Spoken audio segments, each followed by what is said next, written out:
Papá. No puede ser, tú estabas muerto. Así se quedó mi hijo cuando abrí la puerta de su propia fiesta y me vio entrar, con el traje negro que él mismo mencionó en su discurso de despedida.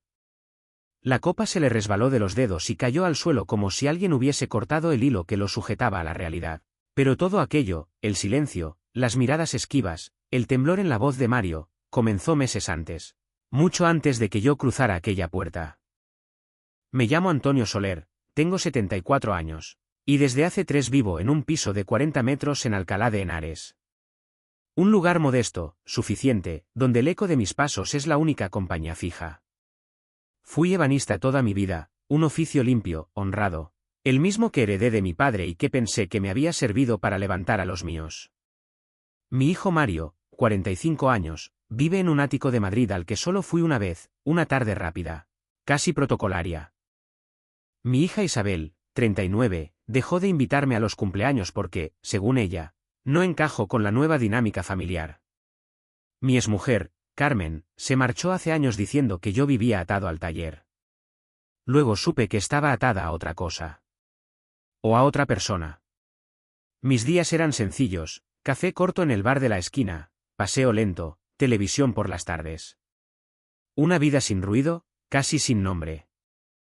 Hasta que aquella tarde de febrero, don Rafael, amigo del barrio, de los de antes, entró en el bar con la cara blanca como una sábana.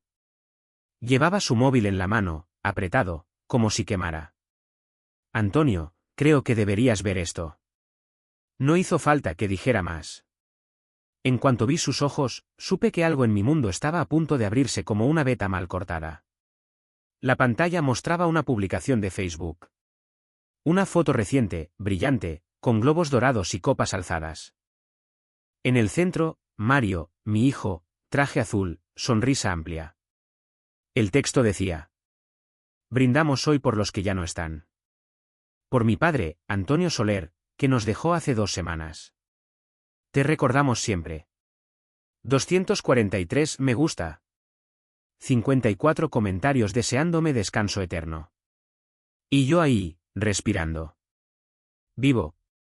A 9 kilómetros de ese brindis. El golpe no fue la mentira. Fue reconocer el salón, el mismo donde celebramos su bautizo en el 81. Mi familia, en mi lugar, sin mí.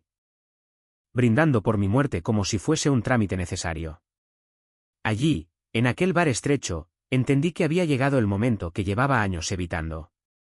La herida se abrió despacio, con un crujido conocido. Y supe que lo que estaba por venir no sería un ajuste de cuentas. Sería algo más hondo. Un hombre puede perder muchas cosas. Pero ser borrado en vida, eso es otra historia. La mía empezó a resucitar ese día. La noche después de ver aquella publicación apenas dormí.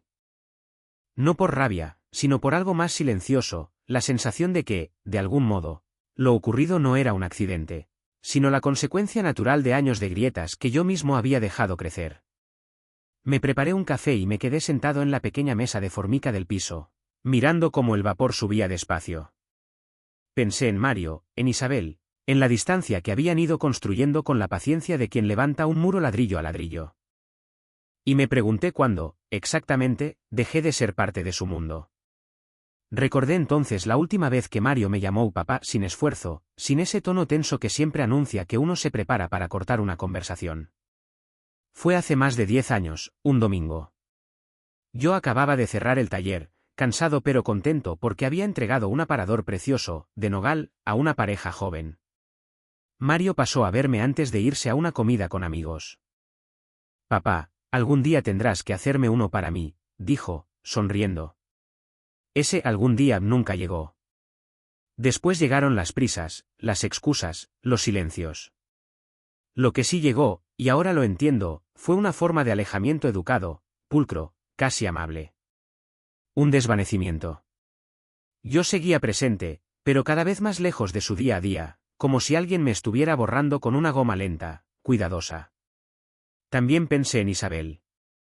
Siempre tan formal conmigo, tan correcta. Recuerdo una tarde de verano, hace unos 5 años. Me pidió que no acudiera a una comida familiar porque la situación estaba tensa. Nunca me explicó por qué. Yo acepté. Siempre acepté. Tal vez ese fue mi error, confundir paciencia con resignación. La mañana siguiente decidí llamar a Mario. Sonó el tono, 1, 2, 3, hasta que una locución automática me informó de que había cambiado de número. No me sorprendió. Solo confirmé algo que llevaba tiempo sospechando, llevaban meses, quizá años, reorganizando la familia sin mí, hasta convertir mi ausencia en costumbre. Salí a caminar. El aire frío de febrero me aclaró la cabeza. Pasé por el parque donde solía llevar a mis hijos de pequeños. Recordé las manos de Mario, pequeñas, agarradas a mis dedos mientras cruzábamos la avenida. Recordé cómo Isabel se reía cada vez que la subía al columpio. Eran recuerdos limpios, intactos, como si pertenecieran a otra vida. Pero mientras caminaba, empecé a notar algo distinto. Una especie de hilo tenso dentro del pecho, no de rabia, sino de decisión. Era una sensación nueva para mí, o quizá antigua, rescatada de años de silencio. Me dije una frase que aún hoy resuena. No construí mi vida para que alguien la cierre sin mi permiso. Ese día no hice nada. Solo observé. Pero en ese observar, en ese dejar que la verdad empezara a moverse sola, comprendí que la mentira de mi muerte no era el final. Era el comienzo de mi regreso. Y, aunque aún no lo sabía, el primer paso hacia una verdad que llevaba 20 años escondida. 2 días después del anuncio de mi muerte, don Rafael volvió al bar del Callejón de los Herreros. Entró despacio, como si cargara un peso que no se veía, y se sentó frente a mí sin quitarse la bufanda. Antonio, lo he pensado mucho. Hay algo que debes saber. No era un hombre dado a los rodeos, así que su vacilación me heló más que sus palabras. Sacó el móvil, abrió la misma publicación del brindis y se quedó mirándola un instante, como si buscara valor en la pantalla. La familia ha ido diciendo cosas. Cosas que a mí no me cuadraban. No levanté la voz. No hice gesto alguno. Solo esperé. Entonces comenzó a hablar. Primero en frases cortas, luego en un hilo continuo que fue desnudando 20 años de silencios. Me contó que, desde hacía mucho, en el barrio se murmura que Carmen y Ricardo tenían una relación antes incluso de que ella se casara conmigo. Que esa relación nunca se cortó del todo. Que había noches, muchas, en las que se les veía juntos por zonas donde nadie de la familia podía imaginar encontrarlos. Me habló también de conversaciones de bar, de esas que uno oye a medias mientras limpia vasos. Ricardo, entre cerveza y cerveza, soltaba bromas sobre las manos de Mario, diciendo que eran un calco suyo. Se reía. Y otros reían con él. Don Rafael bajó la voz cuando mencionó a mi hermana, Maruja. Ella también sabía cosas, Antonio. Pero, ya la conoces. Siempre ha tenido más miedo de la soledad que de la verdad. Aquello fue, quizá, lo que más dolió. No el engaño, sino la cobardía compartida. Mientras hablaba, yo no moví un solo músculo. Me limité a escuchar. Pero por dentro sentí algo que no reconocí al principio, una especie de calma. No una calma agradable, sino la que aparece cuando por fin se abre la puerta que uno teme desde hace años. Cuando terminó, dejó el móvil sobre la mesa y dijo: No te dijeron muerto solo por error. Te estaban apartando. Poco a poco. Con cuidado. Como quien barre bajo la alfombra. Asentí. No había sorpresa, solo confirmación. Las piezas encajaban con un silencio que me resultó casi familiar. Recordé entonces aquella frase que escuché en 2004, la que me rompió por dentro. Mario tiene tus manos, Ricardo, es increíble. La oí como si la pronunciaran otra vez a 2 pasos de mi nuca. Don Rafael me tocó el brazo. Tenía miedo de contártelo. Pero ya no podía callar. Le agradecí con un gesto pequeño. No necesitaba más. Al salir del bar, el aire me golpeó la cara con un frío limpio. Y sentí, por primera vez en muchos años, que algo dentro de mí no se quebraba, sino que despertaba. Como si, debajo de todo ese silencio acumulado, hubiese quedado una veta firme, intacta, esperando este momento. Volví a casa caminando despacio. No por cansancio, sino porque necesitaba que cada paso acomodara lo que don Rafael había puesto sobre la mesa. La verdad, cuando llega tarde, no golpea, asienta.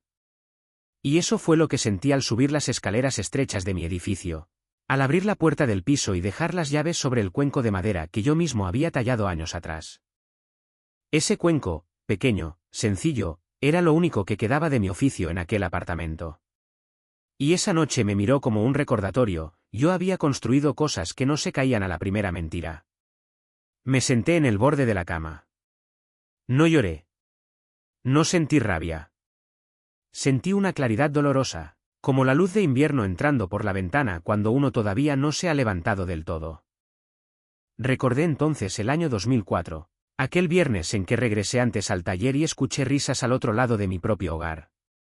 Aquel instante, que decidí enterrar, volvió entero, la voz de Carmen, la carcajada de Ricardo, la frase que nunca pude olvidar. Yo no entré. Ese fue mi pecado y mi penitencia. La cobardía silenciosa de un hombre que cree que, si no mira de frente lo que duele, quizás desaparezca. Pero el pasado nunca desaparece. Solo se acomoda en huecos que uno intenta no pisar. Esa noche abrí la caja donde guardo mis documentos, recibos de luz, contratos, el acta notarial del taller cuando lo cerré, la libreta donde apuntaba los encargos.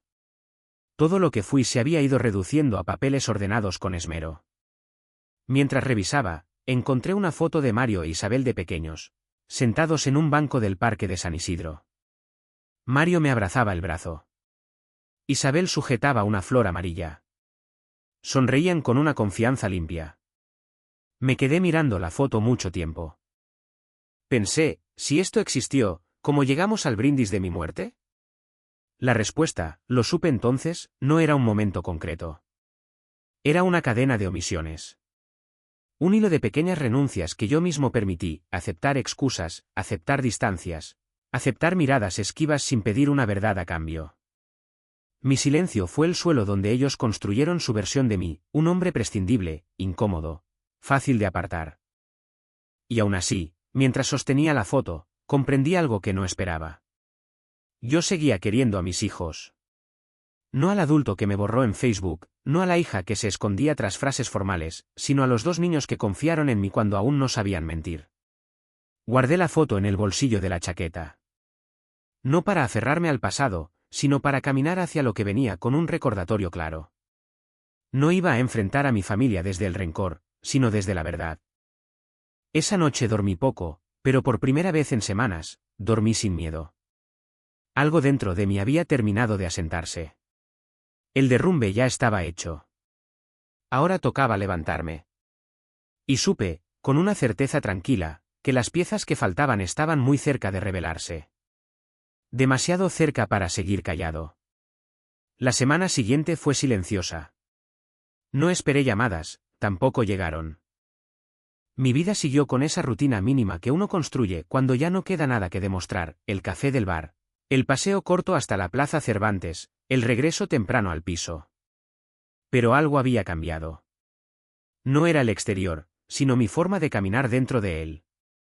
Cada día, al volver al apartamento, notaba la misma sensación, como si la casa fuese demasiado pequeña para la verdad que empezaba a crecer dentro de mí. No era grande, apenas 40 metros, pero por primera vez en 3 años me pareció un lugar de paso, no un destino. Una mañana, mientras calentaba la leche en un cazo abollado, recibí un mensaje de Isabel. Un mensaje seco. Papá, espero que estés bien. Estamos pasando un momento complicado. Hablamos otro día. Nada más.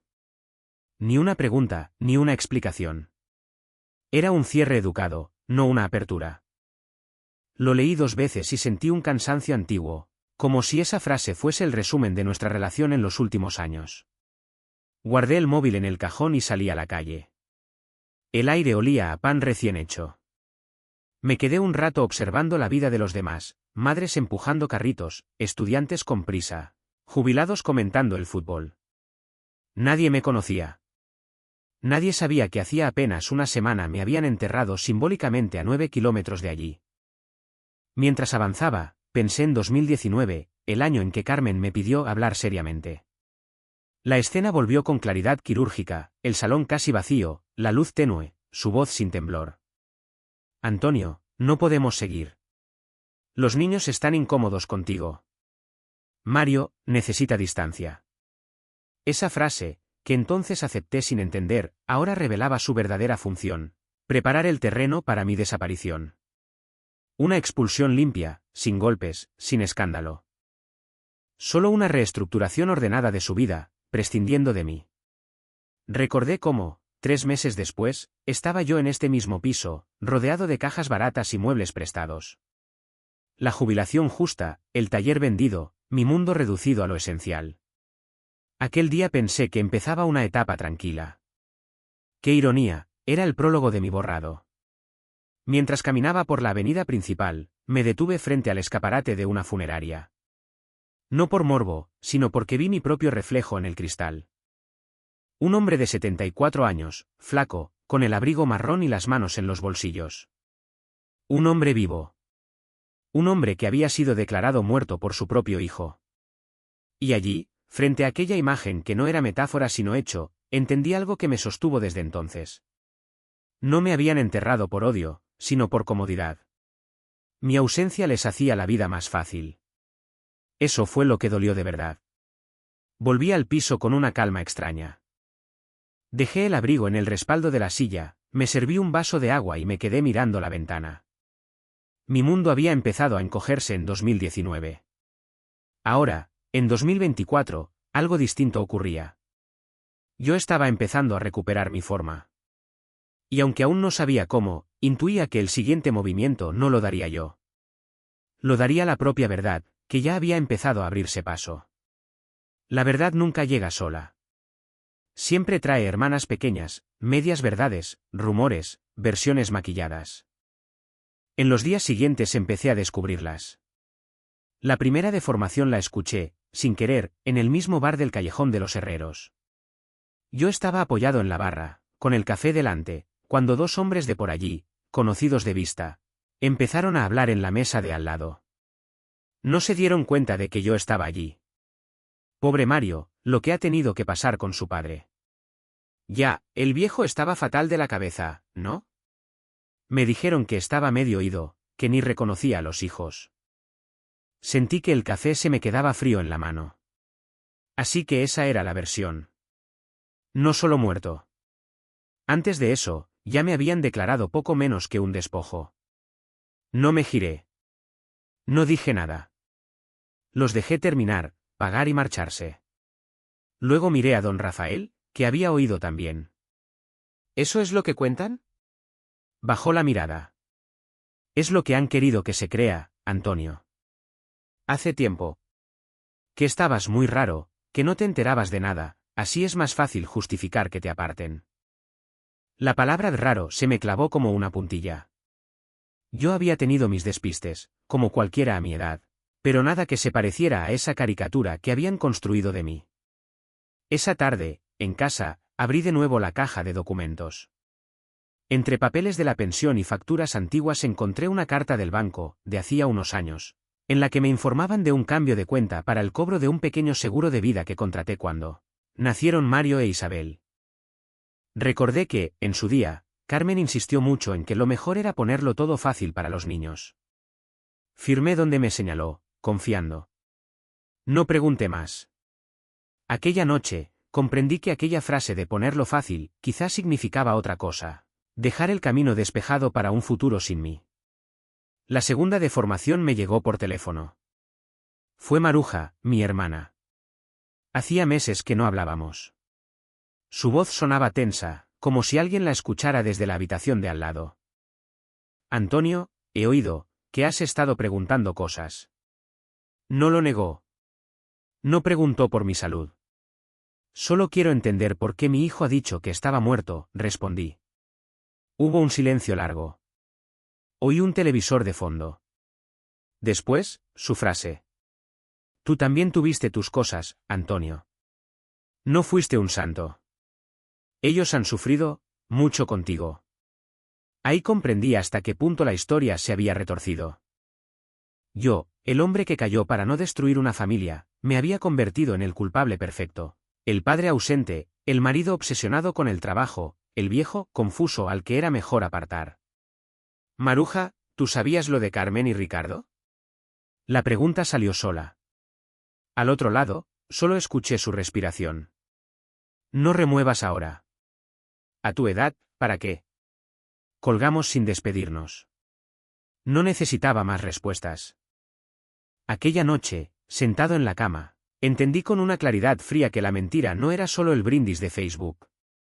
La mentira era la biografía que habían escrito de mí sin consultarme, un relato en el que yo sobraba, en el que mi versión nunca sería escuchada. Y, sin embargo, mientras más veía esa deformación, más firme me sentía. Porque, al final, la verdad tiene una ventaja, no necesita ser bonita. Solo necesita ser dicha. La tarde del brindis, la del anuncio de mi muerte, empezó como cualquier otra. Había barrido la cocina, puesto una lavadora y preparado un caldo sencillo. No tenía intención de salir. Pero, hacia las 8, mientras cerraba la persiana del salón, sentí una certeza que no venía de la cabeza, sino del pecho. Aquel silencio ya no me pertenecía. No fue impulso. Fue una decisión lenta, madura, necesaria. Fui al armario y saqué el traje negro que guardo desde el funeral de mi padre. Lo extendí sobre la cama. Tenía el olor de los años que han pasado sin que uno los mire de frente. Lo planché despacio, repasando cada costura con la palma de la mano, como si me estuviera preparando para un acto solemne. No iba a mi entierro. Iba a mi propia vuelta. A las 8:34, recuerdo la hora exacta porque la miré 2 veces, salí del piso. El pasillo olía a comida ajena y a vidas tranquilas que no tenían nada que ver con la mía. Bajé las escaleras sin prisa. Afuera, Alcalá estaba húmeda, con ese frío que obliga a respirar hondo para no encogerse. Tomé el autobús hacia Madrid. No pensé en Carmen, ni en Ricardo, ni siquiera en Maruja. Solo pensé en Mario e Isabel, en los 2 niños que un día se subieron a mis hombros sin miedo. Era por ellos por lo que iba. Para que, al menos una vez, escucharan mi voz sin intermediarios. El autobús avanzó despacio por la carretera. A través de la ventana, veía los edificios altos acercándose como si el mundo se estrechara a medida que me aproximaba al salón de eventos. Me ajusté la corbata. No temblaba. Era extraño, llevaba 20 años temiendo la verdad, y ahora lo único que sentía era una serenidad dura, como una tabla de roble bien trabajada. Llegué a Pozuelo con el cielo ya oscuro. Seguí las luces del salón hasta encontrar la puerta lateral por la que entraban los camareros. Desde dentro llegaban risas, música, el sonido de copas chocando. Un brindis por mi ausencia. Una celebración sostenida sobre mi silencio. Toqué el timbre. No pensé en lo que iba a decir. No preparé discursos. La verdad, cuando es de verdad, no necesita ensayo. La puerta se abrió. Y allí estaba Mario, con el traje azul, la copa en la mano, la sonrisa congelada en mitad de un gesto que ya no sabía sostener. Sus ojos recorrieron mi rostro como si buscara una explicación que no podía existir. La copa cayó. El cristal estalló en el suelo. Papá, no, tú estabas muerto. Respiré hondo, con una calma que me sorprendió. No entré con rabia. Entré con dignidad. Carmen se levantó de su mesa, pálida. Ricardo dejó de reír al instante. Maruja bajó la mirada como quien reconoce una deuda antigua. El resto de la sala quedó suspendida, sin aire, sin movimiento. Entonces dije lo que llevaba 20 años guardando. Vengo al brindis. Pero no al mío. Nunca había visto un silencio tan completo. Un silencio que, más que silencio, era una rendición. Y supe, al dar el primer paso dentro del salón, que no había vuelta atrás. La verdad, por fin, estaba entrando conmigo. Lo que ocurrió después dentro del salón no fue un estallido, sino un derrumbe silencioso. Yo avancé unos pasos. No hice gesto alguno de superioridad, solo estaba allí, vivo, delante de quienes me habían dado por muerto antes de tiempo. Mario fue el primero en reaccionar. Papá, yo, no sabía. Las palabras se le enredaban, como si buscara un hilo para sostenerse. Lo miré despacio. Vi en sus ojos no maldad, sino miedo. Ese miedo que nace cuando uno ha aceptado durante años una versión cómoda de la historia. Carmen apretó una servilleta entre las manos. No se acercó. No me llamó por mi nombre. Antonio, esto no era necesario. Sentí que aquella frase resumía 20 años de matrimonio, lo necesario siempre era lo que a ella le convenía. Ricardo dio un paso hacia atrás, como si mi presencia lo hubiese empujado. No dijo nada. No podía. Yo llevaba su secreto clavado desde 2004, pero esa noche no necesitaba gritarlo. Bastaba con estar allí, delante de todos, para que el peso cayera solo. Me dirigí a la mesa central. He visto el brindis, dije. He leído los mensajes. Me habéis enterrado en vida. Y aún así, sigo aquí. No he venido a pedir explicaciones. Solo a devolveros la verdad que me quitasteis. Mario, con los ojos rojos, murmuró. Yo pensé que era lo mejor para todos. Asentí. Lo más cómodo, querrás decir. Isabel, temblando, apenas pudo sostener mi mirada. Mamá nos dijo que tú, estabas mal. Que ya no querías vernos. Aquello dolió más que todo lo anterior, porque en su voz reconocí a la niña que un día se aferró a mi mano en un parque. Nunca dejé de querer veros, respondí. Solo dejasteis de mirarme. Las conversaciones se apagaron. Las risas se disolvieron. La música quedó como un murmullo inútil al fondo. Yo hablé poco más. No era necesario repetir 20 años de silencios. La verdad pesaba sola. Cuando terminé, no esperé disculpas. Tampoco las busqué. La dignidad no necesita testigos. Me di la vuelta y caminé hacia la puerta. Nadie intentó detenerme. Algunos bajaron la cabeza, otros fingieron mirar sus copas. Los que de verdad entendieron lo ocurrido fueron los que guardaron silencio. Al salir, el aire frío de la noche me golpeó como una bendición. Respiré hondo, como quien vuelve a su propio cuerpo después de mucho tiempo. Caminé hasta la parada del autobús. El conductor me saludó sin saber que acababa de asistir a la resurrección más discreta del mundo. Subí, me senté junto a la ventana y miré mis manos. Seguían firmes. Seguían mías. Mientras el autobús avanzaba hacia Alcalá, pensé en algo simple y cierto. Mientras respiramos, nadie tiene derecho a enterrarnos. Llegué a casa, encendí la luz tenue del pasillo y dejé el traje sobre la silla. Preparé un vaso de agua y me asomé a la ventana. La noche estaba tranquila, casi benévola. Por primera vez en mucho tiempo, sentí paz. No una paz de victoria, sino de regreso. La casa estaba en silencio. Un silencio limpio. Un hogar que, por fin, volvía a ser mío.